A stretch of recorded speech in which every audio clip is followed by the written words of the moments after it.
그는 우리 주 예수 그리스도의 하나님이시요 자비의 아버지시요 모든 기도의 하나님이시며 우리의 모든 환난 중에서 우리를 위로하사 우리로 하여금 하나님께 받는 힘으로써 모든 환난 중에 있는 자들을 능히 위로하게 하시는 이시로다. 그리스도의 고난이 우리에게 넘친 것 같이 우리가 받는 위로도 그리스도로 말미암아 넘치는도다.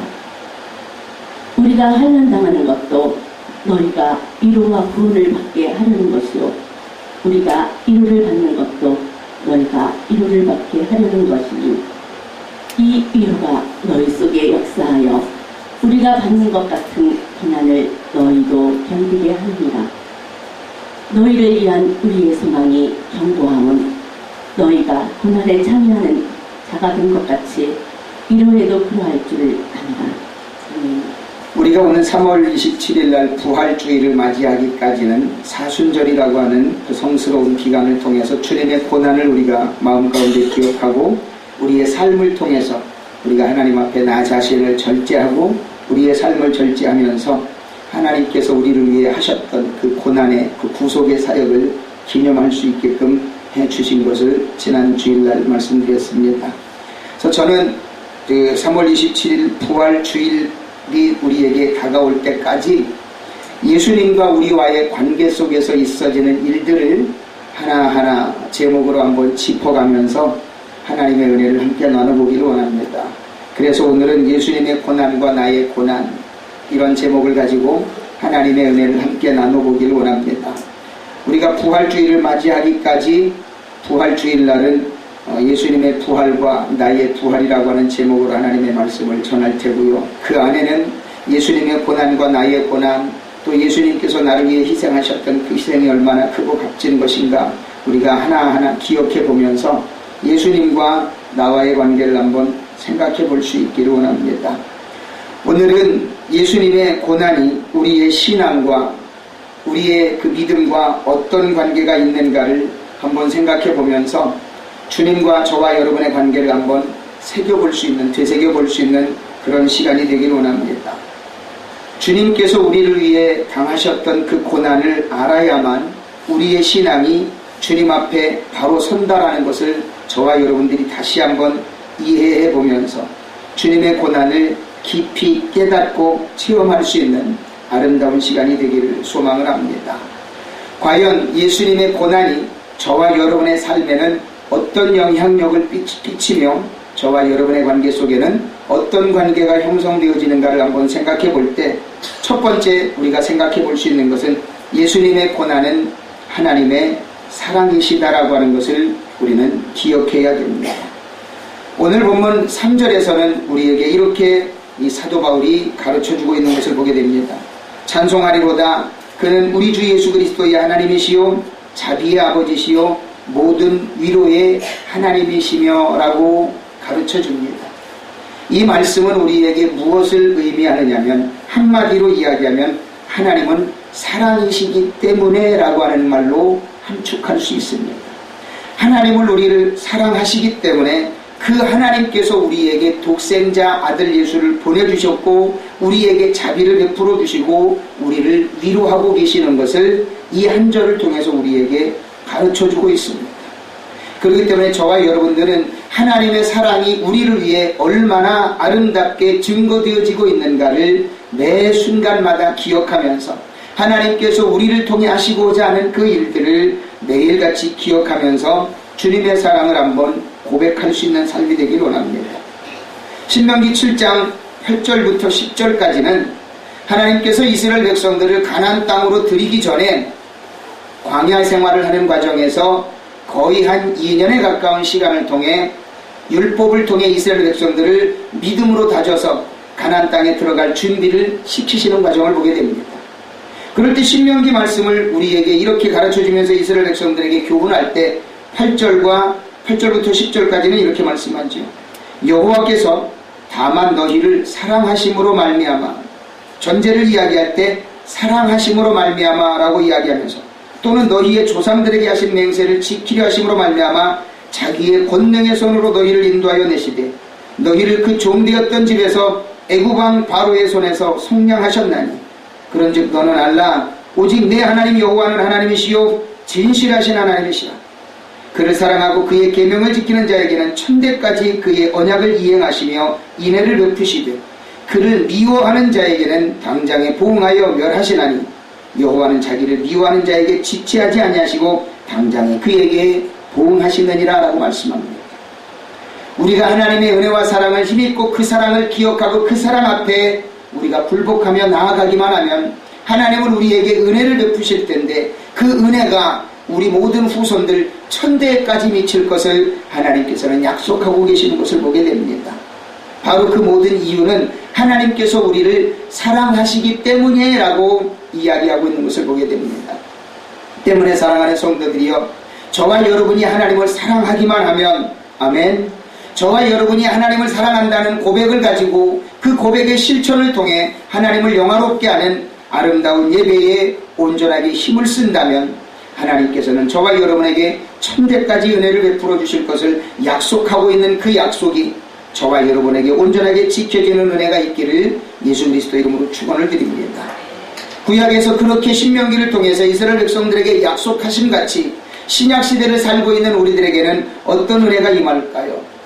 예수님께서는 직접 우리에게 하나님께서 당신 자신이 우리 인류를 사랑하시기 때문에 당신을 이 땅에 보내주셔서 아름다운 구속의 사역을 온전하게 이루셨음을 당신 스스로가 고백하며 우리들에게 가르쳐 주시는 모습을 보게 됩니다.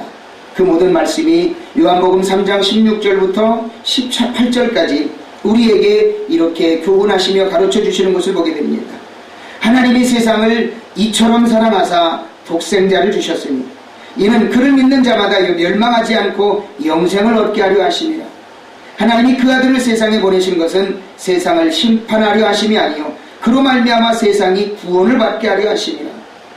그를 믿는 자는 심판을 받지 아니하는 것이요 믿지 아니하는 자는 하나님의 독생자의 이름을 믿지 아니함으로 벌써 심판을 받은 것입니다. 이 땅에는 많은 사람들이 살아가는 과정에서 자기들이 좋아하는 것을 신격화해서 그것을 신인 것처럼, 신이 아님에도 불구하고 신인 것처럼 섬기며 사는 행위들을 합니다. 그것을 일명 종교라고 이야기를 하지요. 그러나 사랑하는 성도들이여, 이 땅에 종교는 많이 있을 수 있지만 신은 오직 한 분 하나님밖에 안 계신다라는 사실을 저와 여러분들은 분명히 기억하시길 바랍니다. 그래서 많은 사람들이 이야기하고 국가에서도 헌법으로 종교의 자유를 헌법으로 명시하고 가르쳐주기도 합니다. 그 종교는 많이 있을 수 있고 여러 가지 있을 수가 있습니다. 그러나 우리가 믿는 하나님, 유일하신 하나님, 그분은 한 분밖에 안 계시고 그 하나님을 우리가 온전하게 믿고 섬기면서 우리가 이 땅을 살아갈 때에 하나님께서는 우리에게 약속하신 것이 무엇일까요? 그분으로 인하여 이 땅에 우리의 죄를 대속하기 위하여 오신 독생성자 아들 예수 그리스도를 믿어야만 영원한 천국에 이르는 영생을 받게 될 것을 우리에게 약속하고 있는 것을 보게 됩니다. 그것을 바로 구원이라고 이야기하고 그 구원을 받지 않는 자에게는 영원한 심판이 주어질 것을 예수님 당신 자신이 직접 선포하고 계신 것을 우리는 보게 됩니다. 때문에 사랑하는 성도들이여, 예수님께서 우리를 위해 당하신 그 고난이 우리에게는 과연 얼마나 값진 것인가를 우리가 믿고 나아가며 우리의 믿음의 삶에 적용할 때 저와 여러분은 영생이라고 하는 선물을 받게 되고 그 선물을 통해 영원한 천국에 이르는 아름다운 은혜를 힘입을 것을 기억하시기를 예수 그리스도 이름으로 축원을 드립니다. 그렇게 영생의 은혜를 맛보고 영생의 확신을 가지고 천국을 소망하며 살아가는 자들에게는 하나님께서 이 땅을 살아가는 동안에 아름다운 삶의 결과를 우리에게 약속하고 계시고 또한 그 명령을 지켜갈 것을 이야기하시는데 그것은 바로 사랑이라고 하는 겁니다. 예수님의 고난을 기억하고 예수님의 고난을 깨닫고 체험한 자들은 예수님께서 우리를 위해 이 땅에 오셔서 실천하신 그 사랑을 우리도 실천할 수 있게 해주신다라고 하는 겁니다. 그것이 요한일서 4장 10절과 11절에 우리에게 이렇게 가르쳐주고 있습니다. 사랑은 여기 있으니 우리가 하나님을 사랑하는 것이 아니요 하나님이 우리를 사랑하사 우리 죄를 속하기 위하여 화목제물로 그 아들을 보내셨으며 사랑하는 자들아 하나님이 이같이 우리를 사랑하셨은즉 우리도 서로 사랑하는 것이 마땅하니라 라고 예수님께 받은 그 은혜를 요한 사도가 설명하고 있는 것을 보게 됩니다. 여러분의 마음 가운데 고난이 어떤 고난으로 다가옵니까? 여러분들이 개인적으로 실수하고 잘못하고 여러분들의 모든 것으로 인하여 당한 그 고난은 예수님의 고난과는 다른 고난입니다. 그 고난이 우리의 삶에 영적으로 느껴질 때에 그 고난이 우리의 삶에는 하나님의 사랑으로 체험되어지고 그 사랑을 실천할 수 있는 사랑이 될 수 있다는 사실을 기억하시기를 예수 그리스도 이름으로 축원을 드립니다. 두 번째로 예수님의 고난과 나의 고난에는 어떤 관계가 형성되어질까요? 그것은 바로 예수님의 고난은 우리를 위한 위로라는 것을 우리는 분명히 깨달아 알아야 합니다. 오늘 본문 4절과 5절에서는 이렇게 이야기를 합니다. 우리의 모든 환난 중에서 우리를 위로하사 우리로 하여금 하나님께 받는 위로로서 모든 환난 중에 있는 자들을 능히 위로하게 하시는 이시로다. 그리스도의 고난이 우리에게 넘치는 것 같이 우리가 받는 위로도 그리스도로 말미암아 넘치는도다 말씀합니다. 사랑하는 성도들이여, 저와 여러분들이 예수 그리스도의 고난을 기억한다면 저와 여러분들이 그 고난을 통해서 하나님의 영광이 우리 가운데 얼마나 아름답게 임하는가를 저와 여러분들이 분명히 깨달아 알아야 되는데, 그 영광을 체험하기 전에 저와 여러분들이 깨닫는 것이 뭡니까? 예수 그리스도의 고난이 내 마음 가운데 영적으로 체험되어지게 되면 우리에게 가장 먼저 임하는 것이 위로라고 하는 겁니다. 예수님 때문에 내가 복음을 지키기 위하여, 내가 복음을 따라 살기 위하여 힘쓰고 했었던 모든 삶에 하나님께서는 우리에게 위로를 주시는데, 그 위로가 우리에게는 어떻게 증거되어지고 있는가를 생각해 볼 수 있어야 합니다. 예수님께서 우리를 위해 고난당하신 그 고난에 대한 분명한 증거가 우리의 마음 가운데 새겨지기를 원한다면 저와 여러분들은 이사야서 53장을 이해해야 합니다. 우리 함께 구약성경 이사야서 53장을 한번 펼쳐보시길 바랍니다. 구약성경 1034면입니다. 구약성경 1034면을 우리 함께 보시면서 예수님께서 우리를 위해 하셨던 그 고난이 우리에게는 얼마나 귀중한 것인가를 한번 생각해 볼 때, 예수님께서 우리를 위해 당하신 그 고난은 결코 임기응변적이거나 또는 상황에 따라 변할 수 있었던 것들이 아닌 하나님의 철저하신 계획과 예언 속에 그 모든 것들이 이루어졌다라고 하는 것을 우리에게 가르쳐주는 말씀인 것을 보게 됩니다. 때문에 이사야 53장을 우리가 분명하게 이해한다면 저와 여러분들이 예수님의 고난을 이해하고 이 땅을 힘있게 용기있게 살아가면서 아름다운 승리의 삶을 살아가게 될 것을 확신할 수 있다는 것을 여러분들이 깨달아 하시길 바랍니다. 이사야 53장은 총 12절로 이루어졌습니다. 그런데 총 12절로 이루어진 이 이사야 53장을 하나님께서는 우리에게 기억하기 좋게끔 3절씩 4부분으로 나뉘어서 우리가 이해할 수 있게끔 예언해 주신 것을 보게 됩니다. 먼저 1절부터 3절까지를 보게 되면 장차 우리를 위해 이 땅에 오셔서 십자가에 죽어주실 그 예수님이 하나님의 종으로서 이 땅에 오셔서 어떤 인품을 가지고 우리를 위해 사역하셨나 희생하셨나를 가르쳐 줍니다.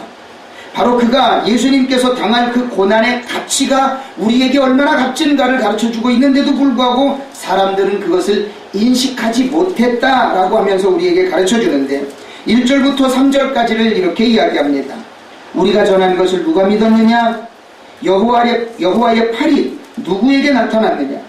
그는 주 앞에서 자라나기를 연한 순 같고 마른 땅에서 나온 뿌리 같아서 고운 모양도 없고 풍채도 없은즉 우리가 보기에 음모할 만한 아름다운 것이 없도다.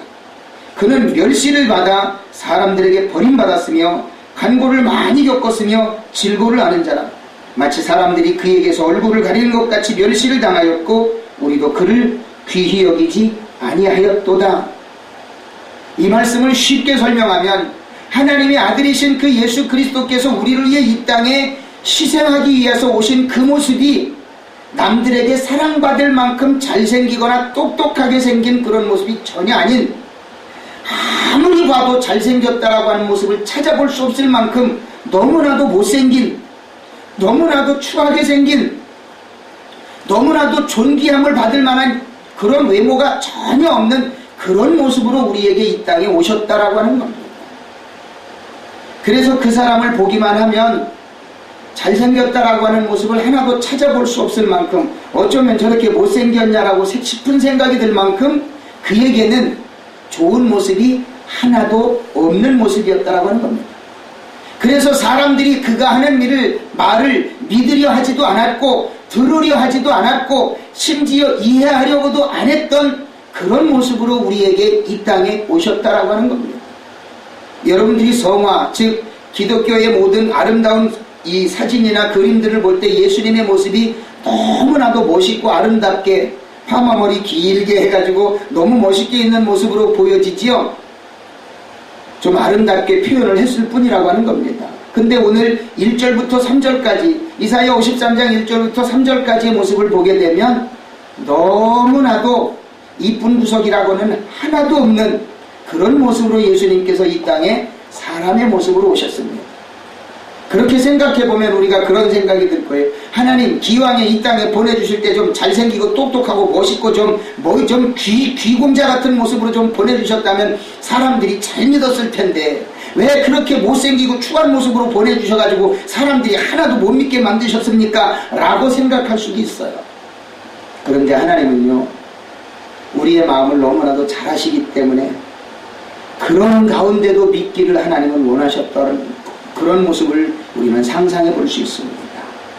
사랑하는 성도들이요, 이 예수님의 그 아름다운 이 내 인품을 저와 여러분들이 이해하면서 하나님께서 이 땅에 오셔서 하신 그 예수님의 모습을 상상하며 그 예수님의 인품을 한번 느껴보시길 바랍니다. 그리고 4절부터 6절까지는 그 예수님께서 하나님의 종으로 이 땅에 오셔서 당하셨던 그 고난의 모습이 어떤 모습인가를 보게 됩니다. 그런데 그 고난당하신 모습이 스스로의 죄를 지기 위해서 죽어주신 것이 아닌 당신이 만드신 그 피조물 인간의 손에 의해서 고난당하고 고통당하고 죽임당할 것에 대해서 예언하신 것을 보게 됩니다. 4절부터 6절까지는 이렇게 이야기하지요. 그는 실로 우리의 질고를 지고 우리의 슬픔을 당하였거늘 우리는 생각하기를 그는 징벌을 받아 하나님께 맞으며 고난을 당한다 하였노라. 그가 찔림은 우리의 허물 때문이요 그가 상함은 우리의 죄악 때문이라. 그가 징계를 받음으로 우리가 평화를 누리고 그가 채찍에 맞음으로 우리는 나음을 받았도다. 우리는 다 양 같아서 그릇 행하며 각기 제 길로 갔거늘 여호와께서는 우리 모두의 죄악을 그에게 담당시키셨도다. 예수님 당신 자신이 하나님께서 우리 인류를 만드실 때 함께 계시고 함께 만드셨습니다. 더 정확하게 말씀드리면 저와 여러분은 하나님께 피조되고 예수님께 피조된 피조물입니다. 그 피조물에게 예수님께서는 매맞고 찢기고 침뱉음 당하고 저주받고 조롱당하면서 그 피조물에 의해 십자가에 몸 찢고 피 흘려 못 박혀 돌아가셨다라고 하는 겁니다. 이것은 사람의 자존심으로 생각해 봐도 도저히 이해할 수 없고 깨달을 수 없는 수치와 고난과 고통입니다. 여러분, 배신감 한번 느껴보셨습니까? 우리 어른들이 흔히 하는 말씀 있지요. 우리 부모 세대들이나 또 조부모 세대들께서 꼭 간혹가다 하시는 말씀, 머리 검은 짐승 거두지 말라고들 이야기들 하시죠. 어떻게 해서든지 사람 만들어놨는데 그 사람이 배신을 했대. 어른들은 그렇게 표현을 하더라고요. 머리 검은 짐승 거두지 말어 그랬잖아. 왜 그렇게 얘기를 했는데도 왜 이해 못해? 그러면서 이야기들 하십니다.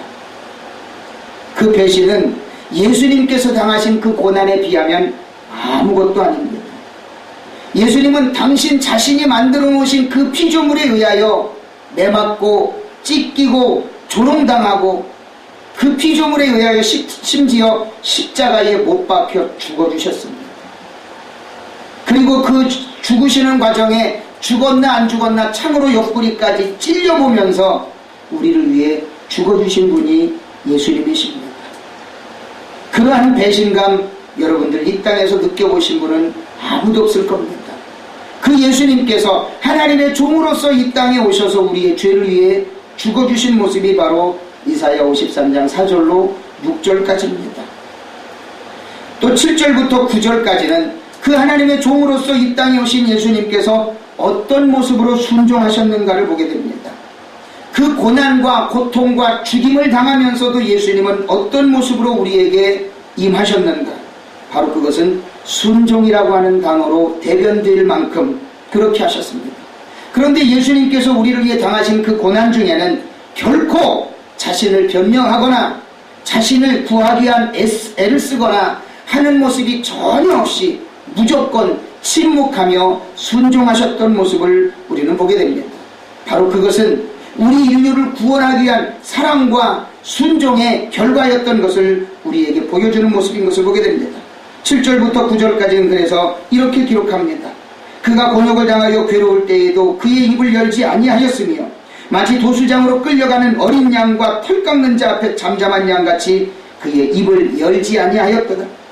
그는 곤욕과 신문을 당하고 끌려갔으나 그 세대 중에 누가 생각하기를 그가 살아있는 자들의 땅에서 끊어짐은 마땅히 형벌받을 내 백성의 허물 때문이라 하였으리요. 그는 강포를 행하지 아니하였고 그의 입에 거짓이 없었으나 그의 무덤이 악인들과 함께 있었으며 그가 죽은 후에 부자와 함께 있었다. 예수님께서 그 모진 고난을 당함에도 불구하고 마치 털을 깎이기 위해서 붙잡혀가는 양과 같이 아무 소리 못하고 그대로 마치 도살장에 끌려가는 짐승처럼 아무 소리 못하고 끌려가 죽임당하는 그런 모습으로 고스란히 순종하셨던 그 예수님의 모습을 7절부터 9절까지 표현하고 있는 것을 보게 됩니다. 마지막 10절부터 12절까지는 그렇게 고난당하신 예수님이 우리를 위해 어떤 결과를 낳았는가를 우리에게 가르쳐줄 때 바로 그 예수님께서 하나님의 종으로 이 땅에 오셔서 어떤 운명적인 일들을 결론을 지셨는가를 가르쳐줍니다. 바로 그것은 그분 자체가, 즉 예수님 자체가 우리를 위하여 하나님 앞에 속건 제물로 온전하게 드려졌다라고 하는 결과를 우리에게 설명을 해줍니다. 마침 레위기 6장과 7장에서 하나님께 드려져야 할 우리의 제사 중에 어떤 제사의 형태로 우리를 위해 죽어주셨는가를 구체적으로 바로 예언적으로 설명해주고 있는 것을 보게 됩니다.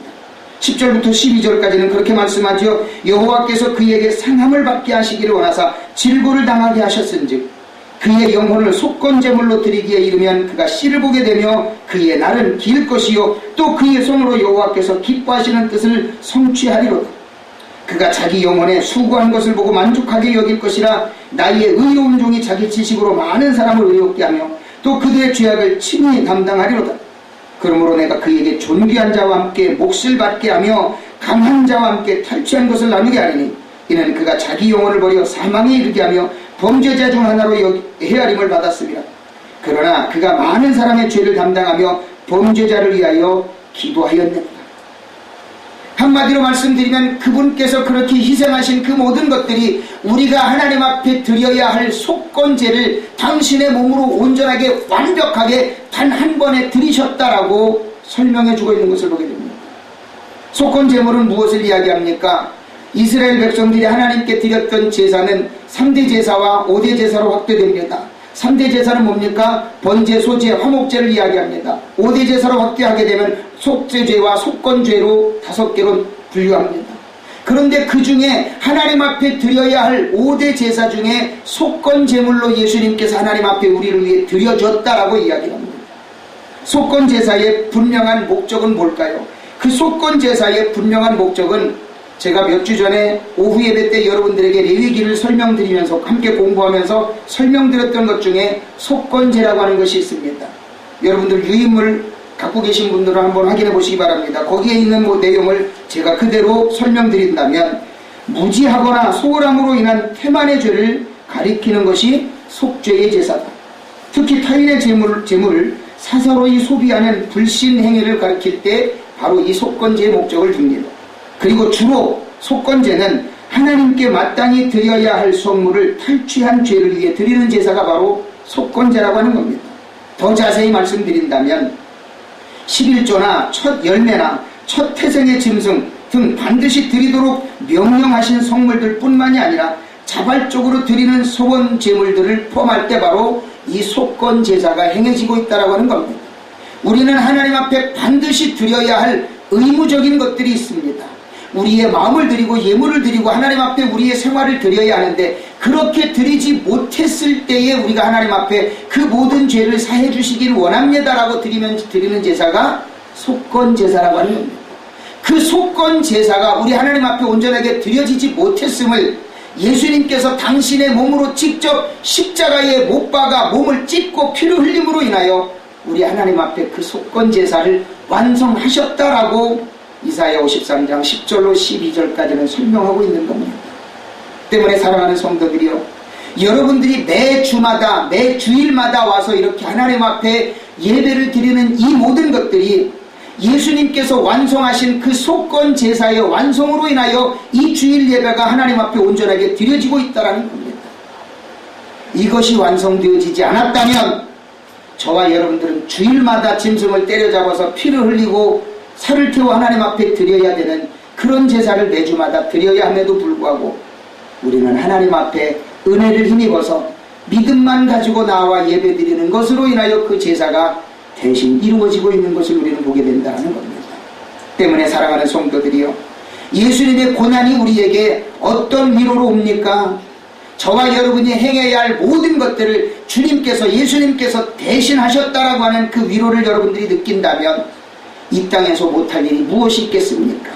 이 땅에서 이루어지지 않을 일들이 어디 있으며 이 땅에서 치료받지 못할 모든 질병이 어디 있겠습니까? 여러분 힘내십시오. 아멘. 여러분 용기를 얻으십시오. 주님께서 주시는 그 위로를 따라 이 땅을 힘있게 살아가고 능치 못할 일, 해결하지 못할 일, 어려워 고통당할 그 모든 일들이 이제는 이미 다 해결되어졌음을 믿고 하나님 앞에 나아가 은혜를 힘입는 아름다운 삶을 사시기를 예수 그리스도 이름으로 축원을 드립니다. 세 번째로, 예수 그리스도의 고난과 나의 고난에는 어떤 관계가 온전하게 성립되어질까요? 세 번째로 생각해 볼 수 있는 것은 예수님의 고난은 우리에게 소망이 된다라고 하는 사실입니다. 사랑하는 성도들이요, 오늘 6절 본문 6절과 7절에서는 이렇게 이야기를 합니다. 우리가 환난당하는 것도 너희가 위로와 구원을 받게 하려는 것이요, 우리가 위로를 받는 것도 너희가 위로를 받게 하려는 것이니 이 위로가 너희 속에 역사하여 우리가 받는 것 같은 고난을 너희도 견디게 하느니라. 너희를 위한 우리의 소망이 견고함은 너희가 고난에 참여하는 자가 된 것 같이 위로에도 그러할 줄을 알미라 말씀합니다. 저는 여러분들과 함께 고린도서를 공부하는 과정에서 저는 설명을 드렸습니다. 소망이라고 하는 것은 무엇을 이야기합니까? 소망은 미래에 대한 확실한 근거를 가지고 있을 때에 그것을 소망이라고 설명을 드렸습니다. 여러분, 미래에 대한 것이 그냥 아무런 근거도 없이 두리뭉실하게 이루어졌으면 하고 하는 그러한 느낌만 가지고 상상만 가지고 이루어지는 것은 소망이 아닙니다. 미래에 분명히 무엇인가 이루어질 수 있을 것이다 라고 하는 확신을 가질 때 그것이 소망이라고 하는 겁니다.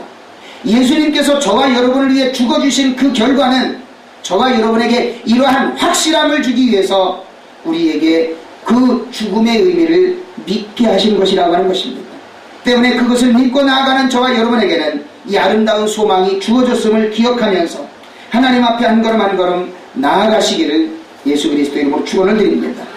그렇다면 진정한 소망을 우리가 분명하게 깨달아 알기 위해서는 로마서 5장 1절부터 8절까지의 내용을 우리가 분명히 이해해야만 예수님께서 우리를 위해 죽어주신 그 결과가 우리에게 어떤 소망으로 다가오고 있는가를 깨달아 알 수 있게 됩니다. 이번에는 제가 여러분을 위해 봉독해 드립니다. 로마서 5장 1절부터 8절까지는 이렇게 말씀합니다. 그러므로 우리가 믿음으로 의롭다 하심을 받았으니 우리 주 예수 그리스도로 말미암아 하나님과 화평을 누리자. 또한 그로 말미암아 우리가 믿음으로 서 있는 이 은혜에 들어감을 얻었으며 하나님의 영광을 바라고 즐거워하느니라. 다만 이뿐 아니라 우리가 환난 중에도 즐거워하나니 이는 환난은 인내를, 인내는 연단을, 연단은 소망을 이루는 줄 알미로다.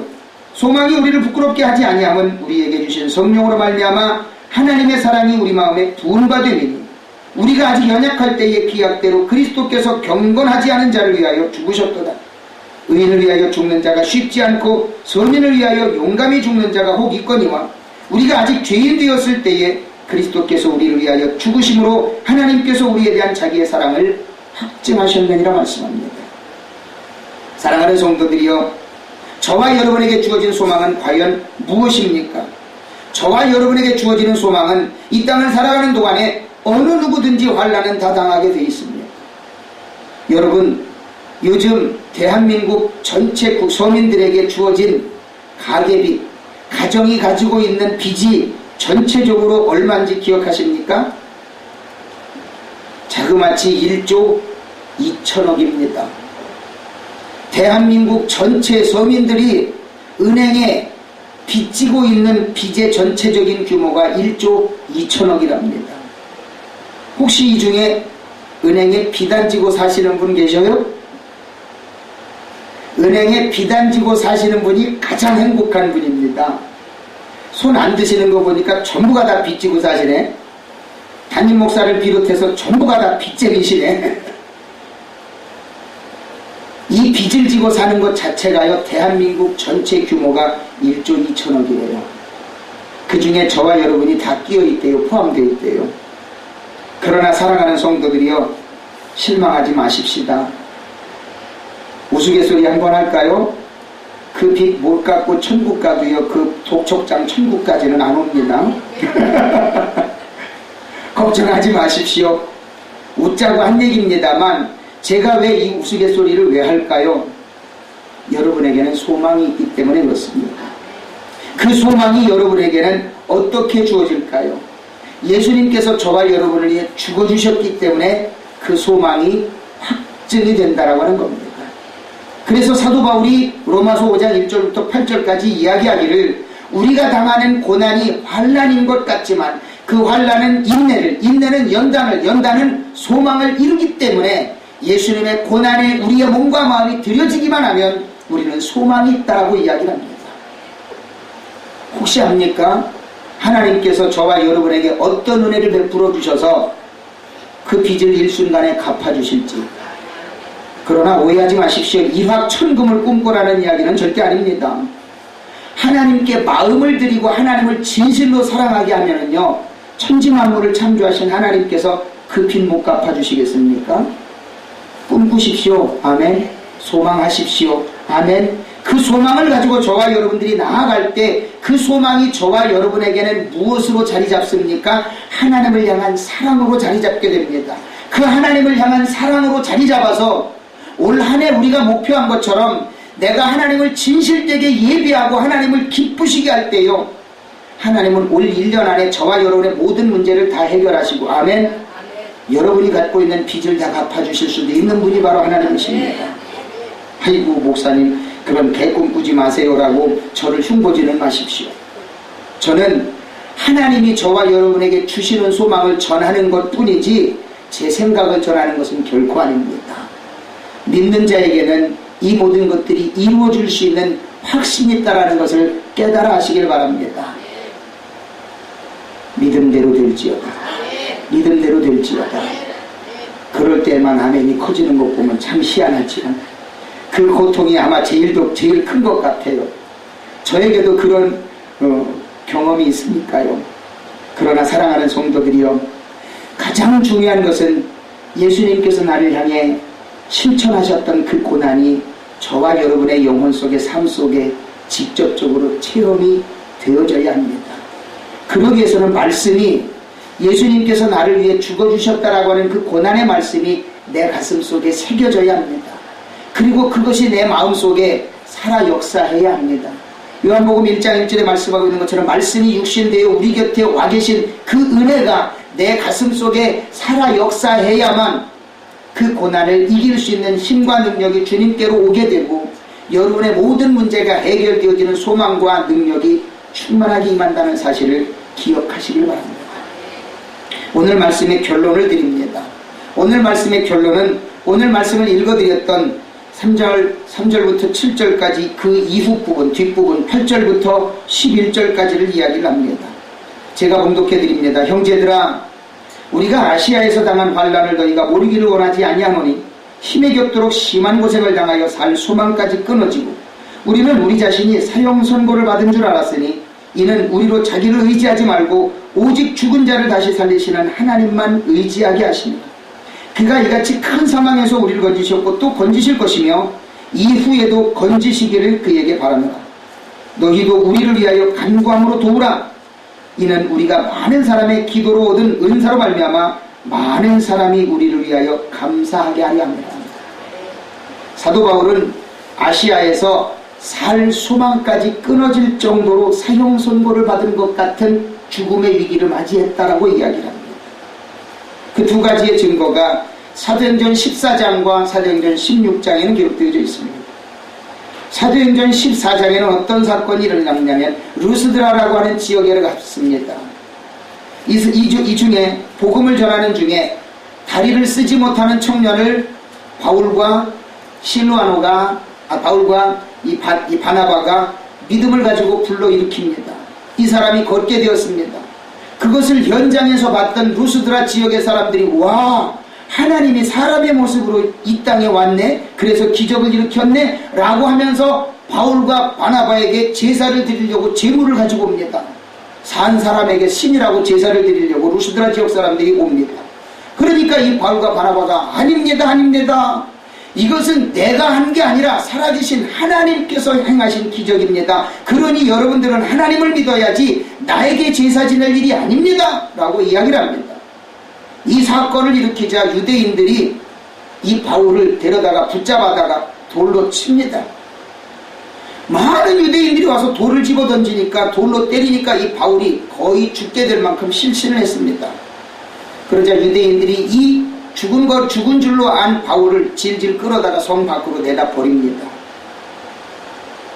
하루쯤 지난 뒤에 사도 바울이 어디로 갔나 찾은 제자들이 사도 바울이 어디에 있는지를 보고 찾아갔습니다. 그때 마침 사도 바울은 기절한 상태에서 깨어나 몸을 툴툴 털고 다시 복음 전하러 갑니다. 두 번째 사건은 사도행전 16장에 일어납니다. 바울과 실라가 때맞춰 하나님 앞에 기도하기 위하여 시간에 맞춰 정해진 시간에 기도하러 가는 동안에 꼭 그 길목에 점치는 여인이 있습니다. 점치는 여인은 성경이 기록된 대로 점치는 귀신에게 붙잡힌 여인을 이야기합니다. 사랑하는 성도들이여, 점치는 사람한테 가지 마십시오. 그 사람들은 귀신에게 사로잡힌 사람들입니다. 절대 그 사람들 찾아가지 마십시오. 관상 보거나 사주 보거나 사주팔자 보지 마십시오. 그 사람들은 점치는 귀신에게 사로잡힌 사람들입니다. 이 사도 바울이 지나갈 때마다 하나님의 사람이요 하나님의 사람이 하면서 귀찮게 합니다. 그래서 사도 바울이 그에게 가가지고 그 점치는 귀신을 쫓아내버립니다. 그 사람을 데리고 부렸던 사람이 사도 바울이 행한 것에 의하여 사도 바울을 고소고발합니다. 내 밥줄을 끊어놨다고 사도 바울을 고소합니다. 그는 붙잡혀갑니다. 그래서 빌립보 감옥에 붙잡히는데 그냥 들어가는 것이 아니라 죽을 만큼 매를 맞고 바울과 실라는 옥에 갇힙니다. 수갑에 채우고 목에 칼을 차고 감옥의 쇠창살에 갇힙니다. 죽을 만큼 매를 맞고 응신을 못하는 그 바울과 실라는 그 밤중에 죄수들과 간수들이 들을 만큼 하나님 앞에 감사의 찬양을 드립니다. 어느 누가 봐도 그 짓은 미친 짓입니다. 예수님을 전했다는 이유 하나만으로 안 죽을 만큼 두들겨 맞고 매를 맞았음에도 불구하고 그들은 살아계신 하나님을 마음껏 찬양합니다. 그런데 어떤 기적이 일어났을까요? 착고가 풀리고 칼이 풀리고 옥문이 풀리고 그 감옥에 있던 옥토가 흔들리면서 하나님께서 그들을 풀어주십니다. 이 일이 왜 일어났을까요? 예수님의 고난이 자기의 고난인 것을 분명하게 체험한 바울과 바울과 바나바 또는 바울과 실라가 죽음을 무릅쓰고 예수님을 전하는 그 복음사역에 헌신했을 때 그것이 그냥 이루어진 걸까요? 예수님의 고난이 자기에게 체험되어졌기 때문에 그 죽음을 무릅쓰고 사형선고를 받은 것과 같은 그 현실 속에서도 복음을 전했기 때문에 그러한 기적이 일어났던 겁니다. 이러한 기적을 체험했던 사도 바울이 로마교회 교인들에게 이제는 이러한 고난을 가지고 저와 여러분들이 형제를 사랑해라 라고 편지를 보낸 내용 중에 로마서 15장 1절부터 7절까지는 사도 바울이 이러한 고백을 가르쳐 줍니다. 주님이 당했던 그 고난이 우리에게 얼마나 아름다운 고난이 되어져야 하는가를 중보기도하면서 실천해라라고 가르쳐주면서 사도 바울은 이야기를 합니다. 믿음이 강한 우리는 마땅히 믿음이 약한 자의 약점을 담당하고 자기를 기쁘게 하지 아니할 것이라. 우리 각 사람이 이웃을 기쁘게 하되 선을 이루고 덕을 세우도록 할지니라. 그리스도께서로 자기를 기쁘게 하지 아니하셨나니 기록된 바 주를 비방하는 자들의 비방이 내게 미쳤나이다 함과 같으니라. 무엇이든지 전에 기록된 바는 우리의 교훈을 위하여 기록된 것이니 우리로 하여금 인내로 또는 성경의 위로로 소망을 가지게 함이니라.